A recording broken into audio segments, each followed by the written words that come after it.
The black SUV's engine roared behind Caspian Thorne Whitmore as he sprinted through the parking garage, his designer suit torn at the shoulder from vaulting over a concrete barrier. His father's security team was gaining ground, their shouts echoing off the concrete walls. "Mr. Caspian, please stop running. Your father just wants to talk." Talk? Right. The same way Octavius Thorne Whitmore had talked to the Henderson family before foreclosing on their farm last month. Caspian reached his motorcycle, yanked on the helmet, and gunned the engine. The Ducati screamed to life, drowning out the approaching footsteps. 2 hours later, he sat in a dingy motel bathroom in Willowbrook, staring at his reflection as brown hair dye dripped into the sink. The emerald eyes remained the same, but everything else had to change. Caspian Thorne Whitmore was about to disappear. He'd been planning this escape for months, ever since discovering his father's latest acquisition target, a small agricultural district that housed dozens of family businesses. The old man called it progress. Caspian called it destruction. The die set overnight. By morning, he looked like a different person. Gone were the tailored clothes, replaced by worn jeans and a faded blue work shirt from a thrift store in the next county. He practiced his new identity in the mirror. "Kai Thompson," he said aloud, adjusting his voice to lose the polished boarding school accent. "Just looking for honest work." Willowbrook stretched before him like something from another era. Main Street featured family-owned shops that had weathered decades of economic storms, their hand-painted signs and flower boxes a stark contrast to the steel and glass towers of his father's empire. The morning air carried the scent of fresh bread from Murphy's Bakery and the earthy richness of newly turned soil. Kai Thompson walked into Blackwood Gardens at exactly 9 a.m., work boots crunching on the gravel path. The property sprawled across 3 acres, with neat rows of potted plants creating colorful corridors leading to a weathered greenhouse that seemed to glow in the morning light. A woman emerged from behind a towering display of roses, dirt smudged across her cheek and determination written in every line of her posture. Serafina Blackwood moved with the kind of purposeful grace that came from years of physical labor, her honey-colored eyes assessing him with the same intensity she might reserve for evaluating a new plant species. "You hear about the job?" she asked, pulling off canvas gloves that had seen better days. "Yes, ma'am." Kai Thompson. He extended his hand, noting how her grip was firm and calloused. "I heard you might need someone who knows his way around plants." She studied him for a long moment, those intelligent eyes taking in details he hoped she wouldn't connect to his previous life. "Experience. Landscaping crew in Ohio for 3 years. Moved down here for family reasons." The lie came easier than he'd expected. "Can start immediately if you need someone." A phone rang from inside the greenhouse, shrill and insistent. Sarah glanced toward the sound, and Caspian caught a flicker of worry cross her features before she masked it. $50 a day, cash. Work starts at 7, ends when the job's done. This isn't some corporate setup where you get breaks every 2 hours. You work until the plants are happy and the customers are satisfied. Understood. The phone continued ringing. Sarah's jaw tightened almost imperceptibly. "Can you handle a shovel without destroying root systems?" "I can handle a shovel." Know the difference between annual and perennial? One comes back, one doesn't. Another ring. This time she flinched. "You gonna answer that?" Caspian asked.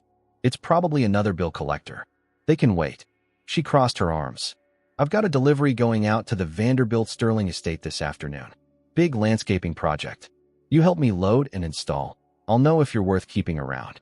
The Vanderbilt Sterling name hit him like a physical blow. He'd attended charity galas at their mansion, had played tennis on their courts as a teenager. Margaret Vanderbilt Sterling served on 3 boards with his mother. But Kai Thompson wouldn't know any of that. "Sounds good."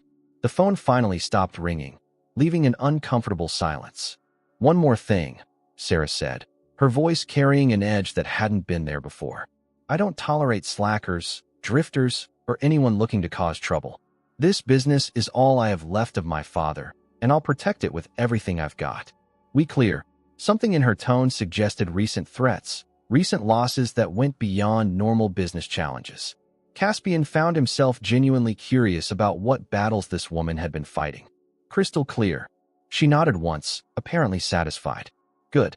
We start loading in an hour. Don't make me regret this, Thompson." As she walked back toward the greenhouse, Caspian felt the weight of deception settle around his shoulders like a heavy coat. He thought the hardest part would be learning to live without money. Now he realized the real challenge would be lying to someone who clearly valued honesty above everything else. The morning sun climbed higher, and Kai Thompson began his first day of honest work, carrying with him secrets that could destroy the very woman who'd just given him a chance at redemption. The Vanderbilt Sterling estate stretched before them like a monument to old money, its colonial columns gleaming white against manicured lawns that probably cost more to maintain than most people earned in a year. Caspian forced himself to look at it through Kai Thompson's eyes, letting his jaw drop appropriately at the sheer scale of wealth on display. "First time seeing a place like this?" Sarah asked, unloading flats of roses from the truck with practiced efficiency. "Yeah, it's something else." He wasn't lying. Seeing it from this perspective, as hired help rather than a guest, revealed details he'd never noticed before. The way the service entrance sat hidden behind carefully planted hedges. How the staff parking area was positioned to be invisible from the main house. The subtle architecture of exclusion he'd lived within his entire life. They worked in companionable silence for the first hour, Sarah directing him to various planting locations around the estate's formal garden. She moved with the confidence of someone who understood her craft completely, testing soil pH with a portable meter, calculating spacing between plantings with the kind of precision that came from years of experience. "Your boss seems pretty hands-on," Caspian observed, watching her personally dig each hole rather than delegating to him. "I am the boss." Sarah wiped sweat from her forehead, leaving a fresh streak of dirt. "Blackwood Gardens is my operation. Has been since my father died 2 years ago." The revelation caught him off guard. He'd assumed she was a crew leader or manager, not the owner. The financial pressure she'd mentioned that morning suddenly made more sense. "Sorry, I didn't realize." Most people don't. They see a woman with dirt under her fingernails and assume I'm working for someone else. She planted another rose with methodical precision. "Used to bother me. Now I use it. People underestimate me. Tell me things they wouldn't tell a male competitor." Margaret Vanderbilt Sterling emerged from the house as they worked, her silver hair perfectly styled despite the afternoon humidity. She approached with the kind of measured pace that suggested she'd been watching them from inside. "Miss Blackwood, the roses are lovely. Exactly what I envisioned for the memorial garden." "Thank you, Mrs. Vanderbilt Sterling. The David Austin varieties should give you blooms from May through October if we maintain the fertilization schedule." Memorial garden. Caspian felt something shift in his understanding of the project. This wasn't just landscaping for aesthetic purposes. "My late husband would have appreciated the attention to detail," Margaret continued. "He always said gardens revealed character. Patience, dedication, respect for living things." After Margaret returned to the house, Sarah's movements became more deliberate, almost reverent as she positioned each plant. "She lost her husband last spring," Sarah explained without being asked. "Cancer. This garden is her way of honoring 43 years of marriage. She chose every variety personally, each one connected to a memory they shared." The weight of responsibility in her voice struck him. This wasn't just a job to her. It was participating in someone's grief, helping transform loss into something beautiful and lasting. Must be a lot of pressure, getting it right. Everything's pressure when you're barely keeping the lights on. The admission slipped out before she could stop it, and he saw her immediately regret the vulnerability. "Sorry, that's not your problem. Business been slow?" She was quiet for several minutes, focusing intently on adjusting the angle of a climbing rose against its trellis. When she finally spoke, her voice carried the exhaustion of someone who'd been fighting alone for too long. "It's not just slow. Someone's been buying up property around here systematically, offering prices way above market value, but only to certain people. Small businesses like mine get lowball offers accompanied by hints about how difficult it might become to operate if we don't sell." Caspian's hands stilled on the shovel handle. His father's acquisition strategy, playing out exactly as he'd feared. "Anyone know who's behind it?" "Corporation called Thorne Whitmore. Real estate development, from what I can gather. They want to turn Willowbrook into another strip mall paradise." The name hit him like a physical blow, even though he'd been expecting it. Hearing it from her lips, seeing the genuine worry in her expression, made the reality of his father's plans viscerally real in a way boardroom presentations never had. "You considering their offer?" "Hell no. The vehemence in her response surprised him. This land has been in my family for 3 generations. My grandfather started the nursery during the Depression, built it plant by plant. My father expanded it, made it profitable enough to support the whole family. I'm not letting some corporate raiders destroy that legacy for a quick profit. Thunder rumbled overhead, and the first fat raindrops began falling as they finished the last plantings. Instead of running for cover, Sarah tilted her face toward the sky, letting the water wash away the afternoon's accumulated dirt and sweat. Rain's good for the roots, she said, her eyes closed. Helps them settle into their new home. Caspian found himself staring at her. This woman who faced financial ruin with such fierce determination, who spoke about plants like they were family members, who found joy in simple things like unexpected rain. When she opened her eyes and caught him looking, neither of them moved. The rain intensified, soaking through their clothes, but the moment held them both motionless among the roses. She stepped closer, and he could see water droplets clinging to her eyelashes, could smell the earthy scent of wet soil and the faint floral sweetness of her hair. "Kai," she whispered, and the sound of his false name on her lips should have felt like betrayal. Instead, it felt like absolution. He kissed her gently, tasting rain and promise, and the beginning of something that terrified him more than his father's security team ever could. When they broke apart, both breathing unsteadily, the weight of his deception settled heavier than before. 50 miles away, in a glass tower overlooking downtown, Octavius Thorne Whitmore signed acquisition papers for another 12 properties in Willowbrook, bringing his total holdings to 60% of the district. Phase 2 of development could begin within the month.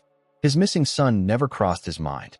The envelope arrived on a Tuesday morning, thick cream paper that screamed expensive legal firm.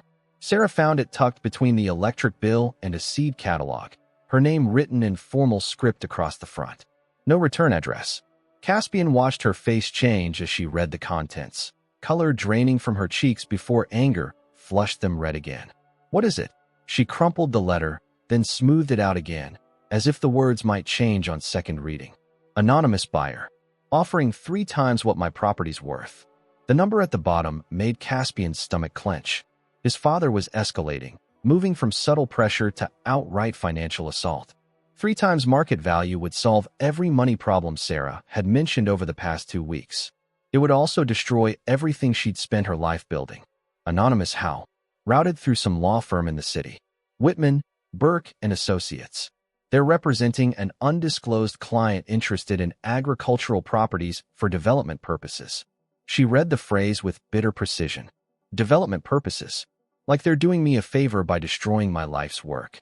They were working in the greenhouse that morning, repotting seedlings that had outgrown their containers.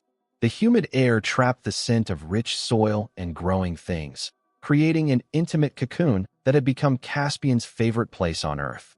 Not because of the plants, though he'd grown genuinely fond of the work, but because of how Sarah moved through this space like it was an extension of herself. "You gonna take it? Are you insane?" She dropped a seedling harder than necessary into its new pot. "This greenhouse was built by my grandfather's hands. Every beam, every pane of glass. My father expanded it when I was 12. Let me help with the foundation work. I've got soil under my fingernails that's been here longer than some towns." Her passion was magnificent and heartbreaking. Caspian found himself genuinely angry at his father's tactics, at the casual cruelty of reducing someone's heritage to a line item in a development budget. What if they keep increasing the pressure? Sarah paused in her repotting, soil-covered hands still for the first time all morning. "Then I guess I find out what I'm really made of." That evening, they worked late preparing an order for the Morrison family's wedding garden. The greenhouse lights cast golden pools in the darkness outside, transforming the space into something magical and separate from the world beyond its glass walls. Sarah had changed into a soft green sweater that brought out the amber flecks in her eyes, and she'd braided her hair back in a way that made Caspian want to trace the line of her neck with his fingertips. "Tell me about your father," he said as they worked side by side, their shoulders brushing each time they reached for supplies. Her hands stilled on the delicate orchid she was transferring. "Why? You mentioned him a lot. Sounds like he was important to you." She was quiet for so long he thought she wouldn't answer. When she finally spoke, her voice carried a weight that made him stop working entirely. "Dad died 2 years ago. Heart attack, the doctors said. Found him collapsed right here in the greenhouse on a Tuesday morning, just like any other day. She gestured toward a corner where morning glory vines climbed a wooden trellis. Right there, actually. Still can't work in that spot without thinking about it. Caspian felt something cold settle in his chest. I'm sorry. The thing is, Dad was healthy. 62 years old, worked every day of his life, but he watched his diet, didn't smoke, barely drank. His last physical showed perfect blood pressure, cholesterol levels of a 30-year-old. The heart attack came out of nowhere. She moved to the window, staring out at the darkened rows of plants beyond the glass. The weeks before he died, he'd been acting strange. Staying up late, making phone calls he wouldn't talk about. I found him going through old property deeds one night. Papers spread across the kitchen table like he was building a case for something. What kind of case? That's what I never figured out. After the funeral, I looked for those papers, but they were gone. Everything he'd been working on just vanished. She turned to face him, and in the greenhouse's golden light, she looked younger and more vulnerable than he'd ever seen her. I think he discovered something about the land acquisitions happening around here. Something that got him killed. The words hung between them like a physical presence. Caspian's mind raced through possibilities, none of them good. His father was ruthless in business, but murder? Even Octavius wouldn't cross that line. Would he? You think someone killed him? I think my father stumbled onto something he wasn't supposed to know, and it cost him his life. Her voice strengthened with conviction. The heart attack was convenient timing for whoever's been buying up Willowbrook. Sarah moved closer to him, close enough that he could see the determination burning in her eyes, could feel the heat radiating from her skin in the greenhouse's humid warmth. I'm going to find out what he discovered, Kai. Whatever it takes. She reached up and touched his face, her thumb tracing along his jaw.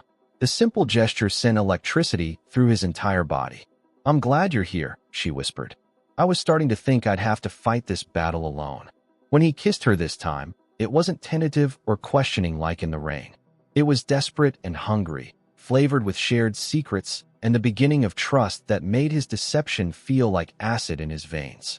She pressed against him, her hands fisting in his shirt, and he knew he was falling too fast and too hard for a woman whose father might have died because of his family's greed. Later that night, alone in his motel room, Caspian stared at his laptop screen and began researching his own father's business practices with the methodical precision of someone building a case. If Octavius had crossed lines that shouldn't be crossed, Caspian needed to know, not just for Sarah's sake, but for his own soul. The deeper he dug, the more convinced he became that Sarah wasn't paranoid. She was in danger. The call came at 3 in the morning, Sarah's phone buzzing against the nightstand with the insistence of an emergency. Caspian watched her fumble for it in the darkness of her bedroom, their legs still tangled together beneath sheets that smelled like lavender and the honest sweat of their lovemaking. Mom. Sarah's voice sharpened from sleepy confusion to alert concern in seconds. What's wrong? Even from across the bed, Caspian could hear the labored breathing on the other end of the line, the sound of someone struggling to form words around pain that wouldn't let go. I'm coming over. Sarah was already reaching for her clothes. Don't move, don't try to do anything. Just stay where you are. She dressed with the efficiency of someone accustomed to crisis, pulling on jeans and a sweater without bothering with undergarments. Caspian sat up, immediately alert. What's happening? Mom's having chest pains. She's been hiding how bad her condition's gotten. Sarah's hands shook as she tied her shoes. I need to get her to the hospital. Isadora Blackwood lived in a small cottage behind the main property, a place that had once housed the nursery's original owners. When they arrived, they found her sitting on the edge of her bed, one hand pressed to her chest, the other gripping the phone like an anchor. At 68, Isadora still carried echoes of the beauty that had attracted Sarah's father, but illness had carved hollows beneath her cheekbones and painted dark circles under eyes that matched her daughter's. Her breathing came in short, careful sips, as if deeper breaths might shatter something vital inside her chest. I told you not to call, she said to Sarah, but without real anger. It's just another episode. Episodes don't last 3 hours, Mom. The emergency room at Willowbrook General buzzed with the controlled chaos of a small-town hospital stretched beyond its capacity. They waited 4 hours for a doctor, Sarah pacing the corridors like a caged animal, while Caspian fetched coffee and tried to project calm. he didn't feel. Dr. Rebecca Chen looked too young to be delivering life-altering news, but her expression carried the weight of experience as she explained Isadora's condition to them in a consultation room that smelled like industrial disinfectant and fear. The heart failure is progressing faster than we hoped. We need to start her on a new medication regimen immediately, but I have to be honest about the cost. Without insurance coverage, we're looking at approximately $8,000 monthly for the cardiac drugs alone. Sarah's face went white. $8,000. There are assistance programs, but the wait times are typically 6 to 8 months. I wouldn't recommend waiting that long given her current condition. After the doctor left, Sarah sat in the plastic chair staring at the pamphlets about financial assistance and prescription drug programs. Caspian watched her shoulders bow under the weight of impossible mathematics. "We'll figure something out," he said. "With what? I'm already 3 months behind on the property taxes. The nursery barely breaks even on good months." She looked up at him with eyes that held too much pain for someone so young. "I can't lose her too, Kai. I can't." 2 days later, Caspian sat in his truck outside the Willowbrook Community Health Center, watching Dr. Chen walk into the building for her volunteer shift. It had taken him 18 hours of research and 6 phone calls to arrange what happened next. The clinic's director received a call that afternoon from a lawyer representing an anonymous benefactor interested in funding a new cardiac care program for uninsured patients. The donor wished to remain completely anonymous, but was prepared to fund treatment for up to 20 patients annually, beginning immediately. Isadora Blackwood became the program's first recipient 3 days later. "I don't understand," Sarah said, reading the clinic's letter for the 3rd time. "Anonymous donor? Who does that?" Caspian shrugged, proud of how casual he managed to sound. "Maybe someone who knows what it's like to watch a parent suffer." That night, Sarah showed her gratitude in ways that left them both breathless and trembling. She made love to him with a passion edged with desperation, as if she could pour all her relief and fear and hope into the joining of their bodies. Afterward, she lay across his chest, her hair spilling like silk over his shoulders. "I think I'm falling in love with you," she whispered against his skin. The words should have filled him with joy. Instead, they felt like a blade between his ribs, sharp and precise and devastating. Because he was falling too, had already fallen, and every day that passed made the inevitable revelation more catastrophic. Meanwhile, 300 miles away in Manhattan, Lysander Whitmore sat in his office reviewing quarterly reports when something nagged at his attention. The Willowbrook acquisition was proceeding ahead of schedule, but there were irregularities in the surveillance reports his security team filed weekly. Lysander had built his fortune on attention to details others missed.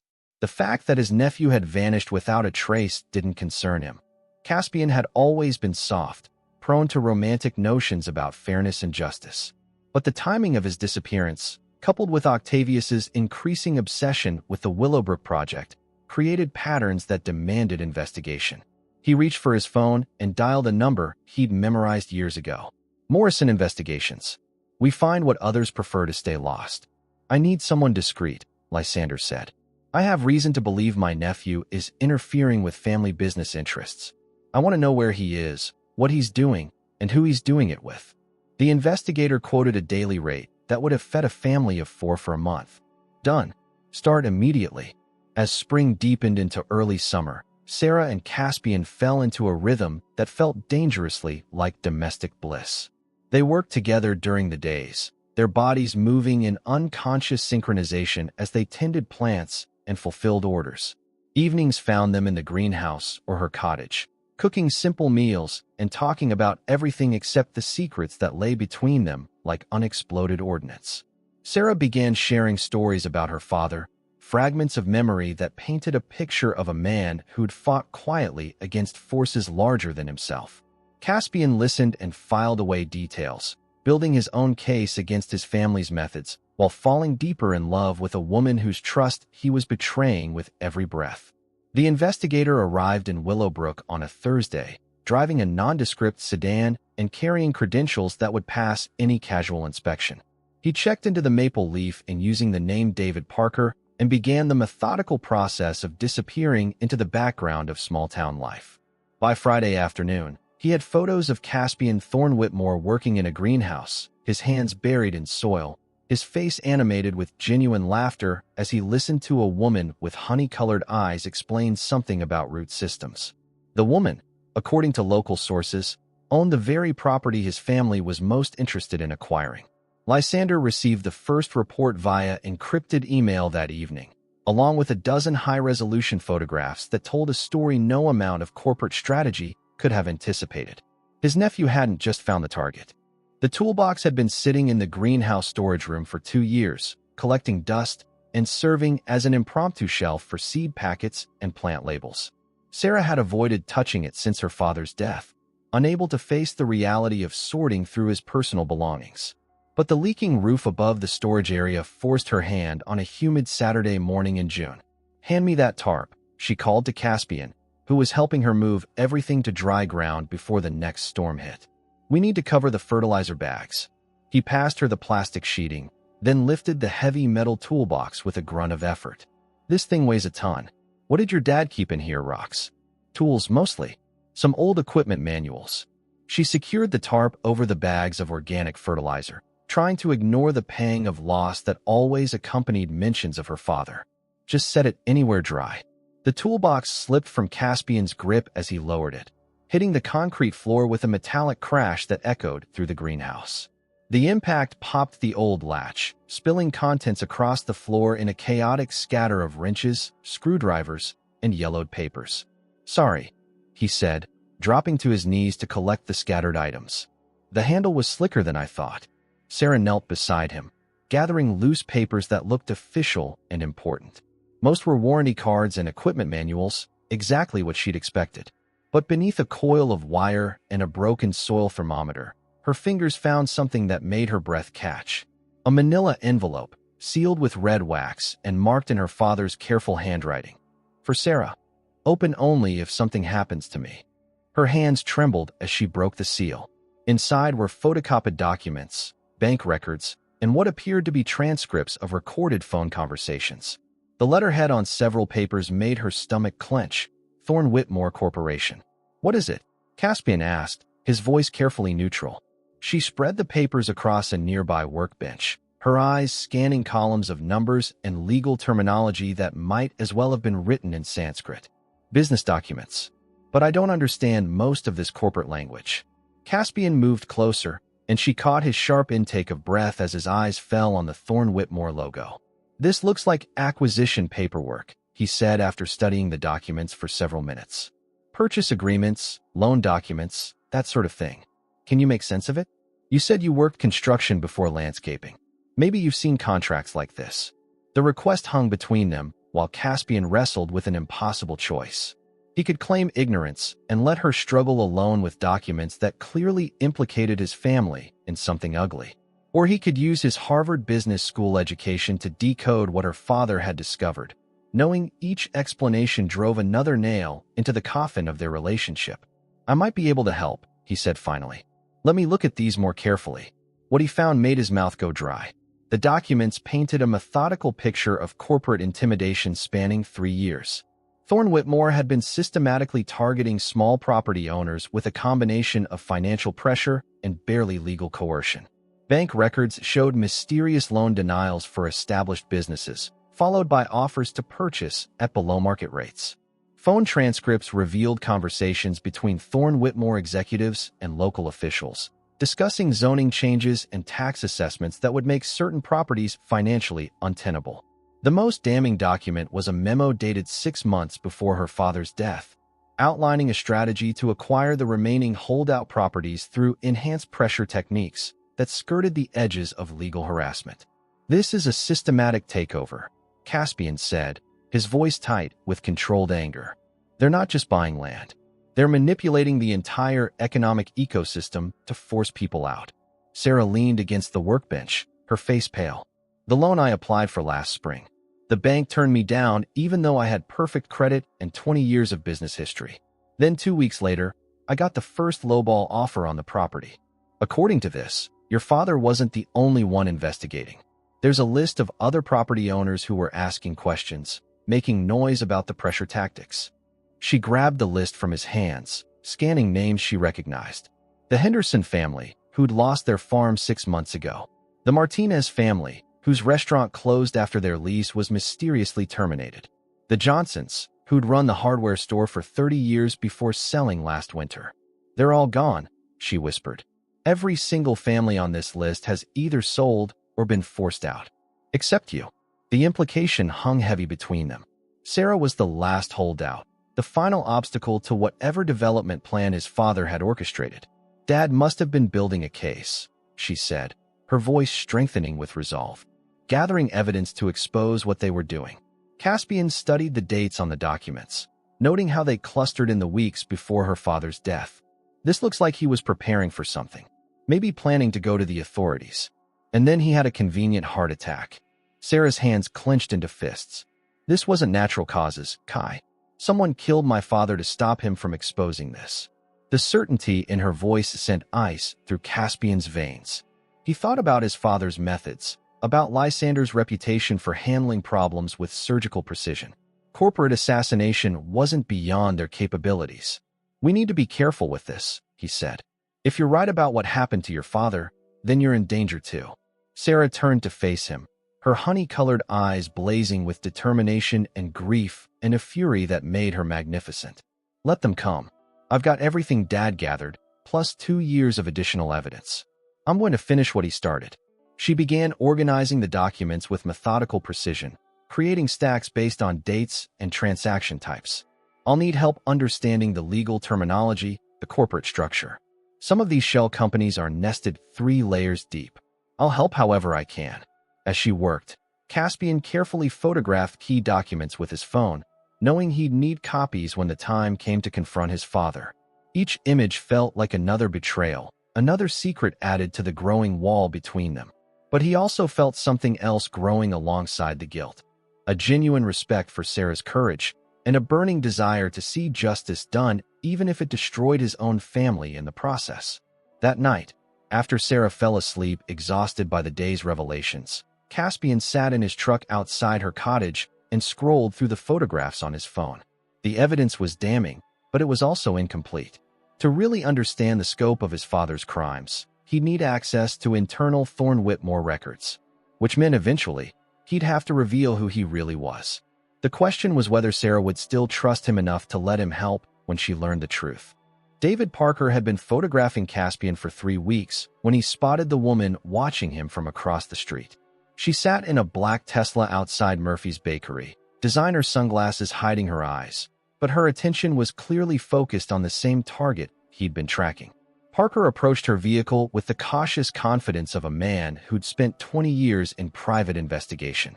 The window rolled down to reveal a striking blonde with the kind of sculpted features that came from expensive cosmetic work and better genetics.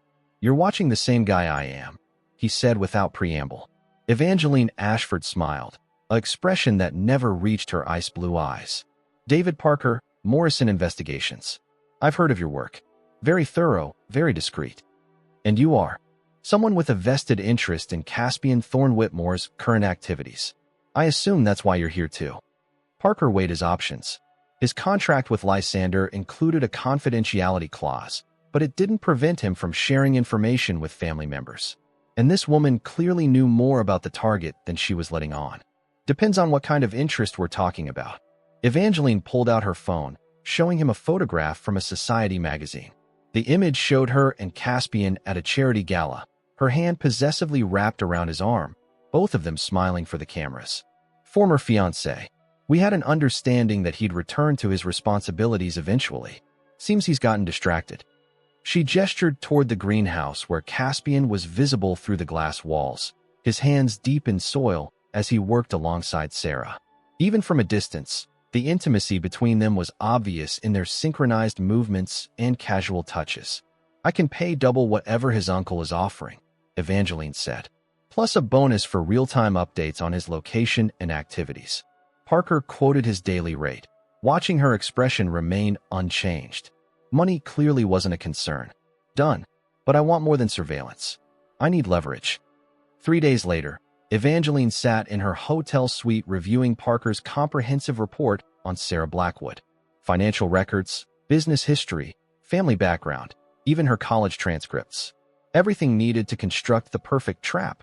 The plan required precision timing and careful manipulation of information. Evangeline had built her father's pharmaceutical empire through strategic destruction of competitors, and this situation called for similar tactics. She began with a phone call to Marcus Webb, CEO of Greenscape Development, Thorne Whitmore's primary rival in the regional real estate market. "Marcus, darling, I have an interesting proposition for you." Webb's company had been trying to break into the Willowbrook market for months, frustrated by Thorne Whitmore's systematic acquisition of prime properties. Evangeline offered him something irresistible: inside information about a small nursery owner who possessed detailed records of Thorne Whitmore's business practices. "The woman has documents that could expose their entire operation," she explained. "Purchase agreements, financial records, phone transcripts. Everything you'd need to file a restraint of trade lawsuit that would tie them up in court for years." "What's the catch?" "No catch. Just a favor owed between friends." Webb agreed to the arrangement within hours. Greenscape would approach Sarah Blackwood with an offer of legal assistance, positioning themselves as champions of small business against corporate intimidation. In exchange, they'd gain access to the documents she'd inherited from her father. What Webb didn't know was that Evangeline had no intention of letting him use the information. She needed him only as a prop in the larger performance. The next phase required physical evidence. Evangeline drove to Willowbrook personally, her Tesla looking distinctly out of place among the pickup trucks and older sedans that filled the town's parking spaces. She waited until Sarah left for a delivery run, then approached the greenhouse where Caspian worked alone. "Hello, darling." Caspian spun around, nearly dropping the flat of seedlings he'd been carrying. "Evangeline, what are you doing here?" "Looking for my runaway fiancé." She stepped into the greenhouse, her heels clicking against the concrete floor. "Nice costume, by the way. Very authentic." She wore a cream-colored dress that probably cost more than most people's monthly salary, her blonde hair arranged in perfect waves that wouldn't dare move in the humid greenhouse air. Next to the earthy authenticity of Sarah's domain, she looked like an alien from a more expensive planet. "We're not engaged anymore," Caspian said. "That ended when I found out about your father's FDA connections." "Oh, please. Like you care about pharmaceutical regulations. You're Octavius Thorne Whitmore's son. Ethical concerns are a luxury your family abandoned generations ago." She moved closer, noting the way he'd changed in the months since his disappearance. His hands were genuinely calloused, his skin tanned from outdoor work. Even his posture had shifted, losing the rigid bearing that boarding school had drilled into him. "This little experiment has gone on long enough," she said. "Your uncle hired an investigator to find you. I've been watching you play house with your garden girl for 3 weeks." Caspian felt the walls of his carefully constructed new life closing in. "What do you want?" "What I've always wanted. You, back where you belong, fulfilling the obligations you were born to carry." She traced a finger along his jawline, ignoring his flinch. "Marry me. Take your place in the family business, and I'll let you keep your little fantasy intact. No one has to know about Kai Thompson." "And if I refuse?" Evangeline's smile turned predatory. "Then Sarah Blackwood learns exactly who's been sharing her bed, along with some additional information about your reasons for being here." She pulled out her phone, showing him photographs that made his blood freeze. Images of him entering and leaving the greenhouse, but also doctored documents that appeared to show communication between Kai Thompson and Greenscape Development. "Corporate espionage is such an ugly business," she said. "Imagine how betrayed she'll feel when she discovers her trusted employee has been feeding information about her father's documents to her family's enemies." The documents looked convincing, complete with forged email headers and fabricated financial transactions showing payments from Greenscape to a bank account in Kai Thompson's name. "You can't prove any of that because it's not true. Truth is irrelevant. Perception is everything." Evangeline tucked the phone away. She's already suspicious about corporate interference in her life. How much evidence will she need before drawing the obvious conclusion? Caspian stared at the woman he'd once thought he loved, seeing clearly for the first time the calculating cruelty that had always lurked beneath her polished surface. "You have 48 hours to decide," she said. "Return to New York with me, or watch everything you've built here crumble into dust."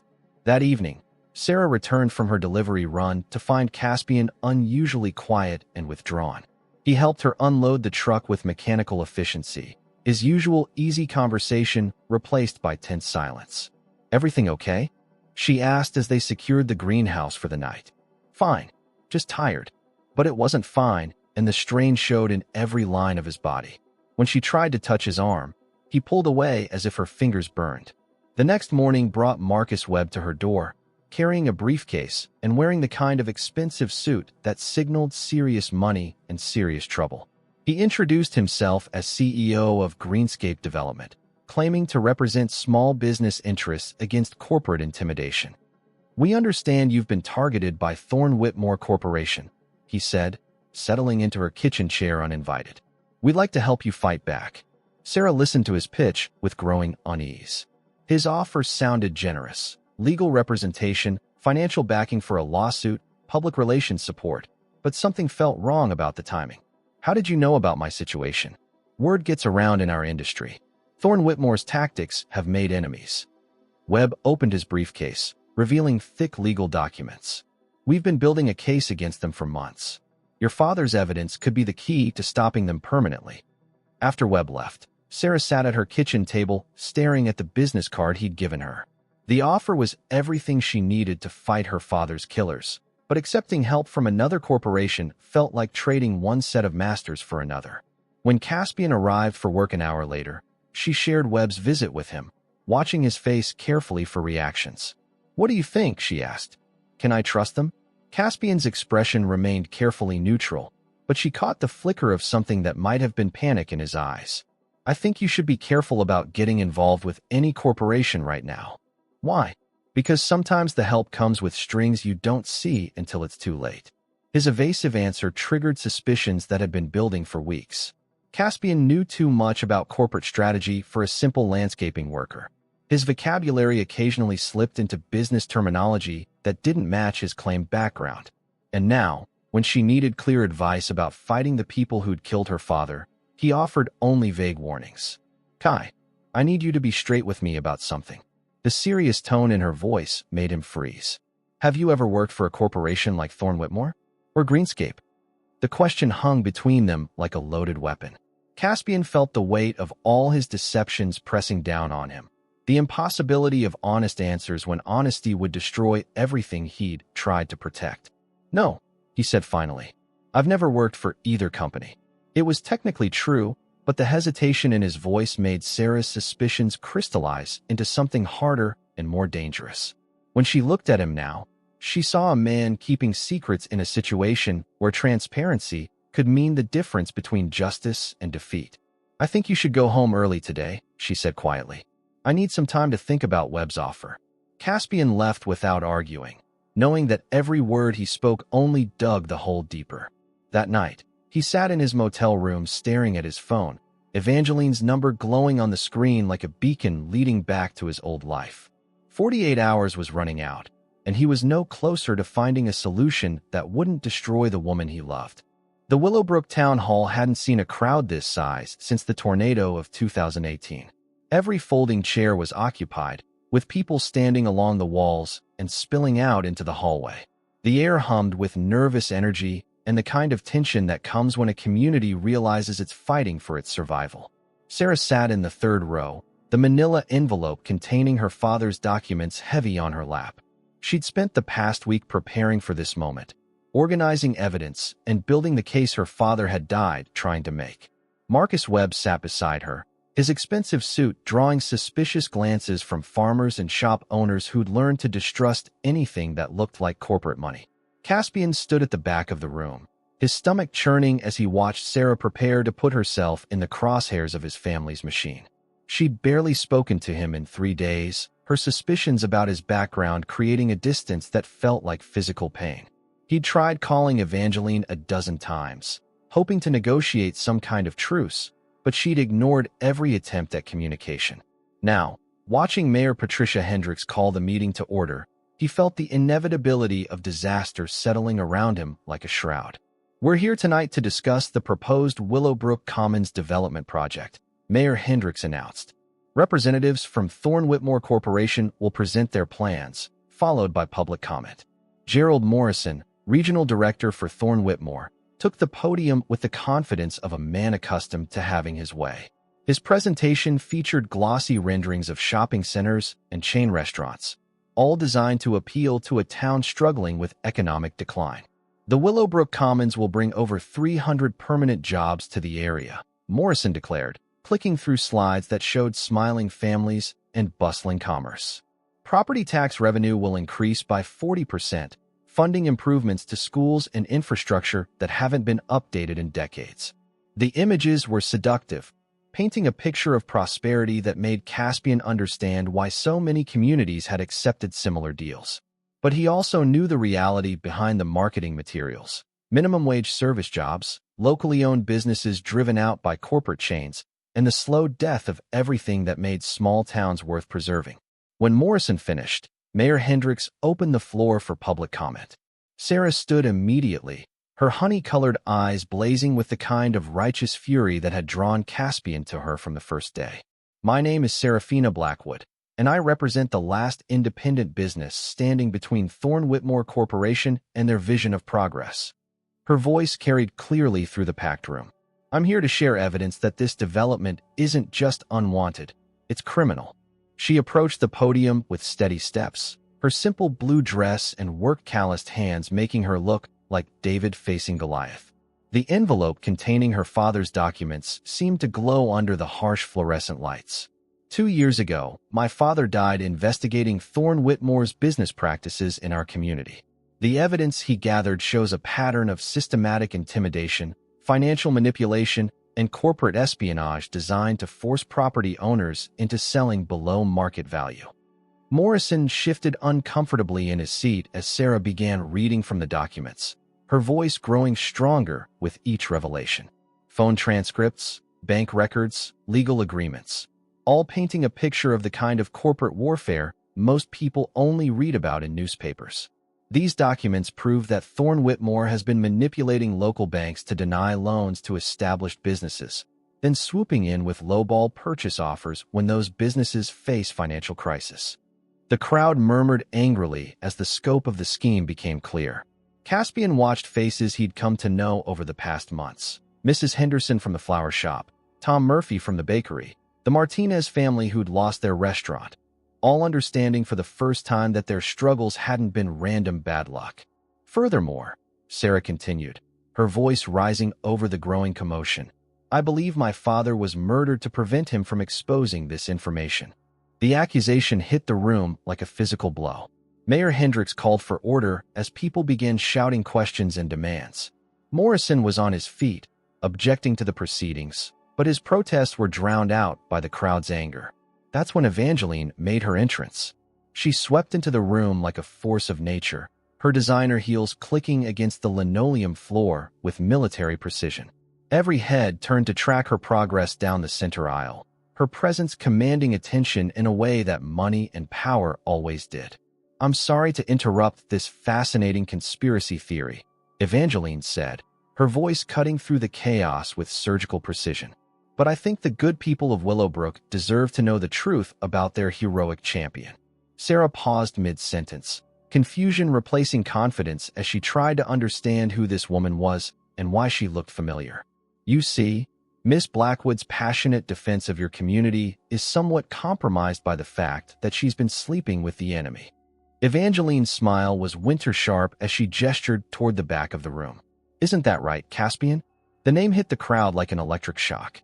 Heads swiveled toward the back of the room where Caspian stood frozen, his face draining of color as every eye in the building focused on him. "Caspian Thorne Whitmore," Evangeline continued, her voice carrying the tone of someone revealing the punchline to a particularly cruel joke. "Heir to the very corporation you're all so angry about. Son of Octavius Thorne Whitmore, the man who's been systematically destroying your community." The silence that followed was deafening. Sarah stared at Caspian across the room, her face cycling through confusion, recognition, and finally a betrayal so profound it made her physically stagger. "The man you know as Kai Thompson is actually worth approximately $200 million, Evangeline announced to the stunned crowd. "He's been playing dress-up as a working man while gathering intelligence about your resistance efforts." "That's not true," Caspian said, finally finding his voice. But the words sounded hollow even to his own ears. "Isn't it?" Evangeline pulled out her phone, projecting images onto the town hall's wall screen. Photos of Caspian at charity galas, boarding private jets, shaking hands with politicians and corporate executives. These were taken over the past 5 years.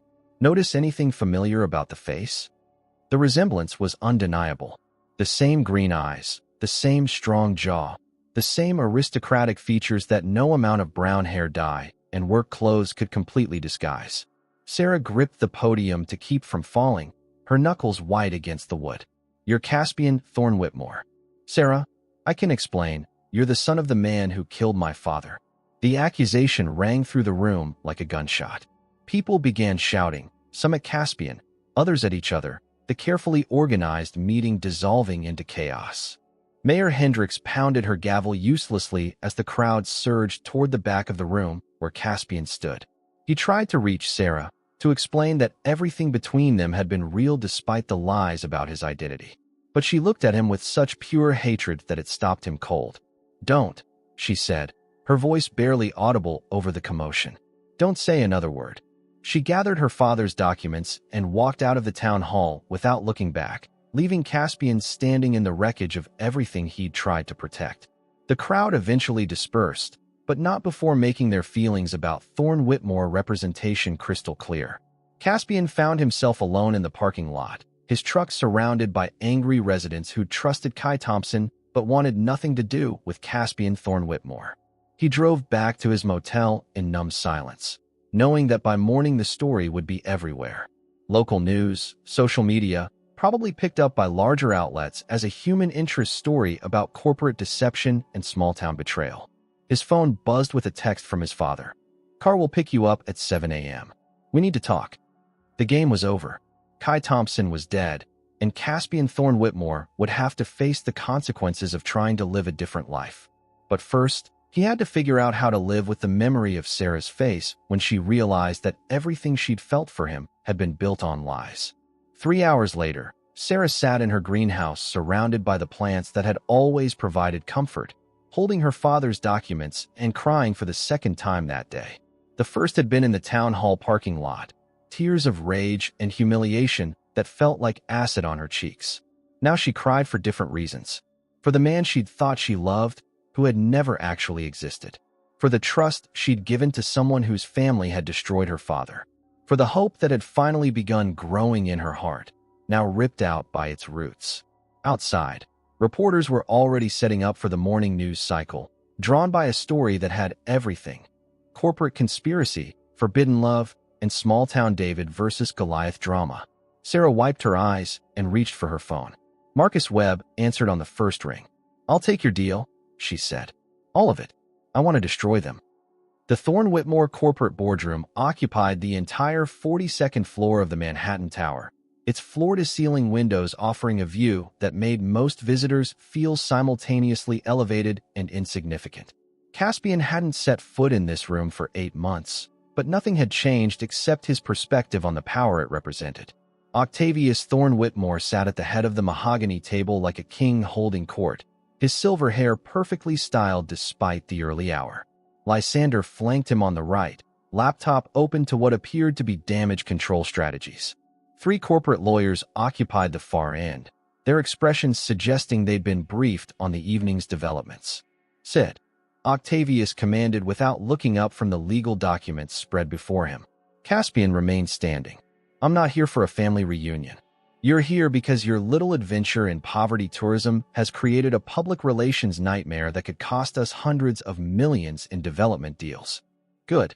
The single word hung in the air like a challenge.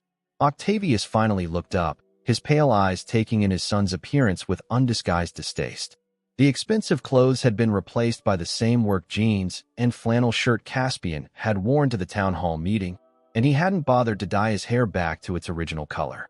"Sit down, Caspian. We're going to discuss how you're going to fix this mess." "The only thing I'm fixing is 2 years of corporate terrorism." Caspian pulled out his phone, scrolling to the photographs he'd taken of Robert Blackwood's documents. "I have copies of everything her father collected. Bank records, phone transcripts, internal memos. Enough evidence to prove systematic fraud, restraint of trade, and conspiracy." Lysander leaned forward. Those documents were obtained illegally. They won't hold up in court. Maybe not individually, but combined with the federal investigation that's about to begin, they'll be plenty sufficient. The lawyers exchanged glances. Octavius remained impassive, but Caspian caught the slight tightening around his eyes that indicated genuine concern. What federal investigation? The one I contacted yesterday evening. Turns out the Justice Department has been looking for exactly this kind of evidence to support their antitrust case against regional development monopolies. Caspian moved closer to the table, his voice gaining strength with each word. I gave them everything, along with my testimony as a witness to your planning meetings. You can't prove those meetings happened. I can prove I was present for the Willowbrook strategy sessions in March and April. I have emails on my personal account confirming my attendance, sent from my company address. Caspian smiled grimly. Turns out being the heir has some advantages when it comes to accessing internal communications.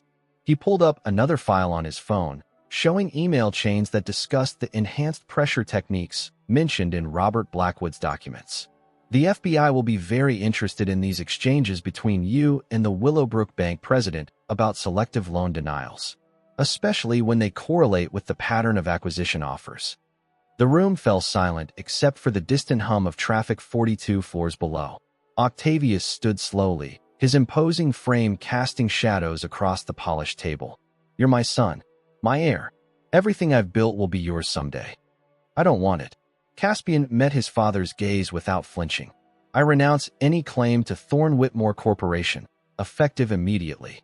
I want it in writing, witnessed, and notarized. You'll have nothing. No money.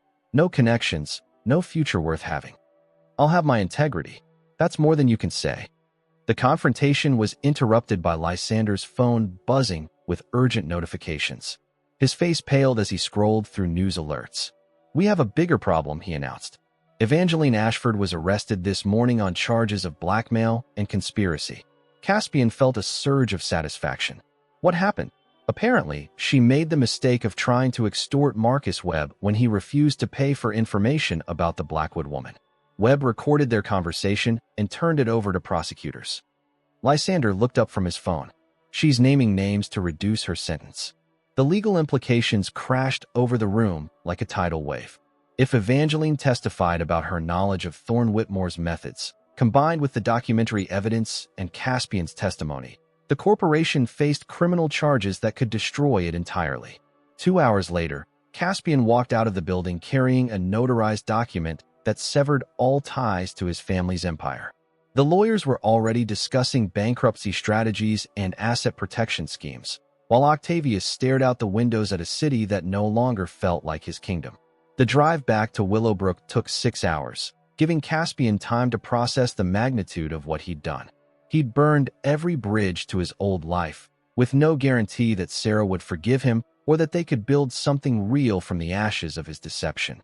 He found her in the greenhouse just after sunset, kneeling among the seedlings she'd been transplanting when their world fell apart. She didn't look up when he entered, her hands steady as she worked despite the tears tracking silently down her cheeks. Sarah, you need to leave. Her voice was steady but hollow. I can't look at you without seeing his face. Your father's?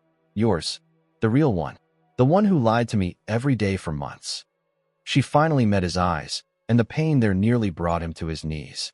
Do you have any idea what it feels like to discover that everything you believed about someone was a performance? It wasn't a performance. What happened between us was real. Was it? Because I fell in love with Kai Thompson, a man who worked with his hands and understood what it meant to struggle. Caspian Thorne Whitmore is someone else entirely. Before he could respond, Magnolia Chen appeared in the greenhouse doorway, her expression carefully neutral. Sorry to interrupt, she said, glancing between them. Sarah, I need to tell you something about your mother's medical treatment. Sarah wiped her eyes with the back of her hand. What about it? The anonymous donor program at the community clinic. I did some research because the timing seemed convenient. Magnolia pulled out a folder thick with financial documents. The donation came from a shell company, but I traced it back through 3 layers of corporate structures. She handed Sarah a bank statement showing a wire transfer from an account in Kai Thompson's name. He used his own money to save your mother's life. The entire cardiac program exists because he funded it. Sarah stared at the documents, her hands trembling. This is impossible. Kai doesn't have this kind of money. Kai Thompson doesn't, Magnolia said gently. But Caspian Thorne Whitmore does.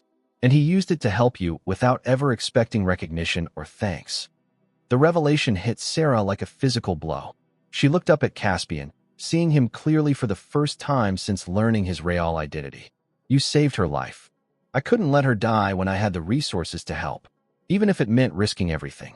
Sarah stood slowly, the weight of his sacrifice settling over her like a revelation.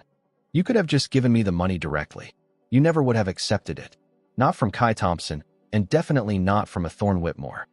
She was quiet for a long time, processing the complexity of someone who deceived her about his identity while secretly using his wealth to protect what mattered most to her. The federal investigation, she said finally.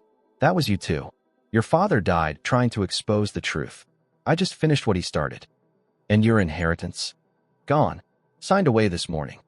Caspian moved closer, close enough to see the amber flecks in her honey-colored eyes. I'm nobody now, Sarah. Just a man who knows how to work with plants and wants to spend his life helping you grow beautiful things. She studied his face, looking for traces of deception, but finding only the same honest passion she'd fallen in love with months ago. Prove it, she whispered. How? Instead of answering, she kissed him, soft at first, tentative, then with growing intensity as she felt the truth of what lay between them. When they broke apart, both were breathing unsteadily. Stay, she said against his lips. Help me replant everything they tried to destroy.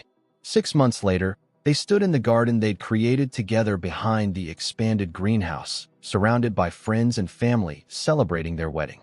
Sarah wore a simple white dress adorned with flowers from their own plants, while Caspian looked more handsome than ever in a suit he'd actually paid for with money earned from honest labor. Isadora Blackwood, healthy and radiant thanks to proper medical care, served as matron of honor. Mayor Hendricks officiated the ceremony beneath an arbor of climbing roses that perfumed the evening air with their sweet fragrance. The Thorne Whitmore Corporation had ceased operations the previous month, its assets liquidated to pay restitution to the communities it had damaged. Octavius faced federal charges that would likely keep him imprisoned for the remainder of his life, while Lysander had fled to a country without extradition treaties. As the sun set over Willowbrook, painting the sky in shades of rose and gold, Caspian and Sarah danced to music provided by the local high school band. Around them, the community they'd helped save celebrated not just their love, but the victory of ordinary people over corporate greed.